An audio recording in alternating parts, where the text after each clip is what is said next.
नमस्कार, मैं हूँ राधा राणा और आप देख रहे हैं हिंद लाइव। बिहार में चारा घोटाले का जिन एक बार फिर से बाहर आ गया है। जी हाँ, सरकार ने अब दोषियों की संपत्ति जब्त करने की प्रक्रिया तेज करने का फैसला ले लिया है। बिहार सरकार चारा घोटाले से जुड़े करीब 950 करोड़ रुपए की वसूली के लिए कोर्ट का दरवाजा खटखटाने जा रही है। इस पर बिहार सरकार के मंत्री नितिन नवीन की प्रतिक्रिया सामने आई है। उन्होंने साफ कहा कि सरकार कानून के दायरे में रहकर उन सभी की संपत्ति जब्त करेगी जिन्होंने गरीब जनता का पैसा ठगा है। जी हाँ, यह बयान एक बार फिर यह संकेत दे रहा है कि राज्य सरकार इस मामले में सख्त कार्रवाई के मूड में नजर आ रही। चारा घोटाला बिहार की राजनीति में एक ऐसा घोटाला है जिसने प्रदेश की सियासत को हिलाकर रख दिया था। इस मामले में आरजेडी प्रमुख लालू प्रसाद यादव को दोषी करार दिया जा चुका है और वह कई सालों तक जेल में भी रहे हैं। अब बिहार सरकार दोषियों से वसूली करने की तैयारी कर रही है। नितिन नवीन ने कहा कि जिन लोगों ने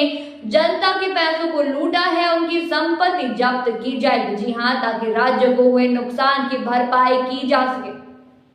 इस मुद्दे के साथ ही नितिन नवीन ने शिवसेना यूबीटी प्रमुख उद्धव ठाकरे पर भी सीधा निशाना साधा। उद्धव ठाकरे ने हाल ही में सौगात मोदी को सौगात सत्ता करार दिया था, जिस पर प्रतिक्रिया देते हुए मंत्री नितिन नवीन ने कहा कि इन्हीं बयानों के कारण आज उद्धव ठाकरे की स्थिति है। उन्होंने कहा, जिन्होंने सत्ता में बने रहने के लिए कांग्रेस का दामन थाम लिया था, वे क्या बताएंगे कि सत्ता का असली मतलब क्या है।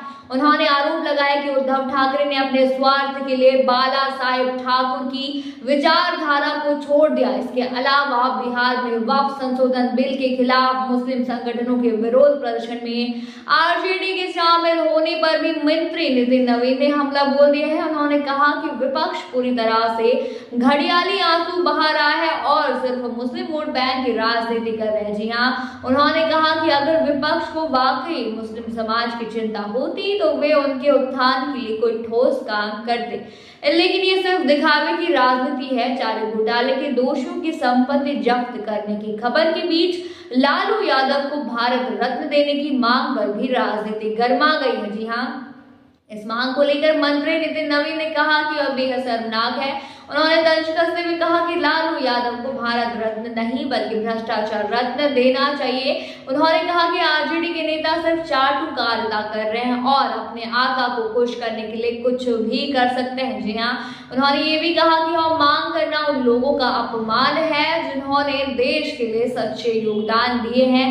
बिहार की राजनीति में चारा घोटाला हमेशा से एक बड़ा मुद्दा रहा है। लालू यादव को सजा मिलने के बावजूद यह मामला पूरी तरह खत्म नहीं हुआ है। अब जब सरकार दोषियों की संपत्ति जब्त करने की बात कर रही है तो यह देखना दिलचस्प होगा कि आगे क्या कदम उठाए जाते हैं। क्या बिहार सरकार इस फैसले को तेजी से लागू कर पाएगी या फिर यह मामला भी सिर्फ बयानबाजी तक ही सीमित रह जाए।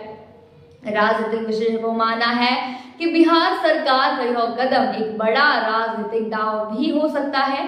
चारा घोटाले को लेकर बिहार में पहले भी कई बार चुनावी माहौल गरमाया है और अब जब 950 करोड़ रुपए की वसूली की बात हो रही है तो यह एक बार फिर सुर्खियों में आ गया है। जी हाँ, विपक्ष सरकार पर निशाना साध सकता है कि यह सिर्फ राजनीतिक फायदे के लिए किया जा रहा है। जी हाँ, जबकि सरकार इसे कानून का पालन बताते हुए कड़े कदम उठाने की बात कह रही है। अब सवाल ये उठता है कि क्या वाकई चारा घोटाले से जुड़े दोषियों की संपत्ति जब्त होगी? क्या बिहार सरकार इस मामले को अंजाम तक पहुंचा पाएगी या फिर यह सिर्फ एक राजनीतिक स्टंट बनकर रह जाएगी?